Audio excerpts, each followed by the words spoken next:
मन में शंका है, भक्ति मार्ग और ज्ञान मार्ग में क्या अंतर है? सब थोड़ा साइलेंट हो जाओ एक बार। साइलेंट हो जाओ भाई, सुनो एक मिनट। भक्ति मार्ग ज्ञान मार्ग में क्या अंतर है? भक्ति मार्ग बिल्ली के बच्चे जैसा है और ज्ञान मार्ग बंदर के बच्चे जैसा है। बंदर का बच्चा अपनी माँ को पकड़ता है।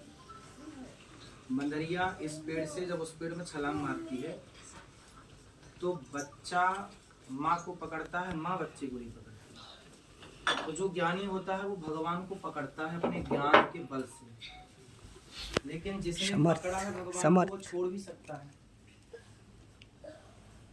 बंदर का बच्चा पकड़ कमजोर हो जाए तो वो गिर भी जाता है, पर बिल्ली का जो बच्चा है ना वो अपनी माँ को नहीं पकड़ता, माँ उसे पकड़ती है। और माँ अपने बच्चे को पकड़ के एक घर से दूसरे घर, दूसरे घर से 7 घर घुमाती है बिल्ली अपने बच्चे को, तब बिल्ली के बच्चे की आंखें खुलती हैं। तो बिल्ली बच्चे को पकड़ती है। तो जो ज्ञान मार्ग है वो ये है कि हमने ईश्वर को पकड़ा है, और भक्ति मार्ग ये है कि हमने ईश्वर को नहीं पकड़ा। जैसे बिल्ली बच्चे को पकड़ती है, जैसे माँ बच्चे को पकड़ती है, उसी तरह भगवान हमें पकड़ते हैं। तो जब हम भगवान के आश्रित, छोटा बच्चा है ना वो अपनी माँ को नहीं पकड़ता, माँ ही बच्चे को पकड़ने दौड़ती है। तो हम वो बच्चे हैं जो भगवान को हम नहीं पकड़ सकते, वो हमें पकड़े। तो जो भक्ति मार्ग है वो ये मार्ग है कि ईश्वर हमें पकड़े। ध्रुव जी ने भगवान को नहीं पकड़ा, भगवान ने ध्रुव जी को पकड़ा। और ज्ञान मार्ग ये है कि हम भगवान को पकड़े, और पकड़ लेंगे तो कभी अभिमान आया तो ज्ञानी का पतन हो सकता है, पर भक्त का पतन नहीं होता। न मे भक्त प्रणश्यति। गीता में भगवान कहते हैं ज्ञानी का पतन हो सकता है पर भक्त का पतन नहीं होता। तो ये ज्ञान और भक्ति मार्ग में अंतर है। श्रेष्ठ कौन सा है पंडित? भक्ति, ज्ञान भी होना चाहिए, पर ज्ञान हो, पर ज्ञान कैसा हो? भक्ति से भरा हुआ, प्रेम से भरा हुआ। जलेबी मीठी होती है कि नहीं? हाँ चलो, होती है नहीं होती। चाशनी मीठी, जलेबी चाशनी में जब डूबती है तो मीठी हो जाती है। उसी प्रकार ज्ञान है जलेबी की तरह, पर चाशनी है भक्ति और प्रेम की तरह। जब तक ज्ञान को भक्ति और प्रेम की चाशनी में न डुबाया जाए तब तक वो ज्ञान ग्रहण करने योग्य नहीं होता। इसलिए ज्ञान से श्रेष्ठ भक्ति है। मीराबाई को ज्ञान कहाँ था? भक्ति थी, पर भक्ति जब आई तो ज्ञान भी आया। सूरदास जी ज्ञानी कहाँ थे? भक्त थे। जब भक्ति आएगी तो ज्ञान भी आया। तो भक्ति आएगी तो सब आ जाएगा, क्योंकि भक्ति के 2 बेटे हैं, ज्ञान और वैराग। माँ है तो बेटे आ ही जाएंगे।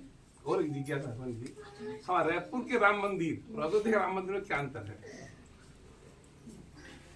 हमारे राम मंदिर जो है वही राम वहाँ भी है, वही राम वही यहाँ भी है, पर वहाँ की माटी में एक वो पॉजिटिविटी है भगवान राम के जन्म की, वो चीज जुड़ गई। लाखों संत इस धरती पे, ऐसा कोई संत नहीं है जो संत अयोध्या ना गया हो। चाहे रामानुजाचार्य जी हो, रामानंदाचार्य जी हो, सूरदास हो, कबीरदास हो, रैदास हो, रसखान हो, मीराबाई हो, कोई ऐसा भक्त नहीं है जिनका हम नाम जानते हैं। चाहे गुरु नानक देव जी हो, चाहे गुरु गोविंद देव सिंह जी हो, सारे लोग, तो सबकी पॉजिटिविटी, सबके वाइब्रेशन। राम का जन्म, राम जी का जन्म हुआ तो शंकर जी आए, नारद जी आए, वो सब उस धरती पे आए।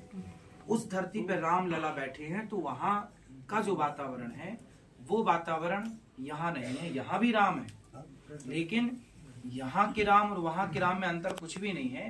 भगवान तो सर्वत्र है, कण कण में है, लेकिन वहाँ की पॉजिटिविटी यहाँ की पॉजिटिविटी से ज्यादा है।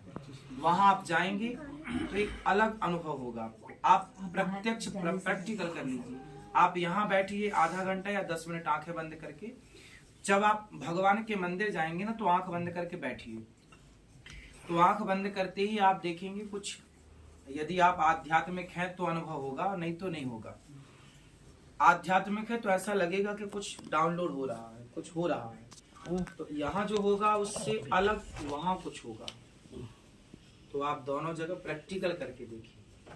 तो वहाँ की भूमि अलग है, यहाँ की भूमि, माटी का भी फर्क पड़ता है। आपको लगता है आपको भगवान मिल गए? हमें तो आप सबके रूप में भगवान ही तो मिल गए। जय गुरुदेव। क्या व्यक्ति को ही मन भी बहुत भटकता है पूजा करने से। भगवान हम सबको मिल गए। देखो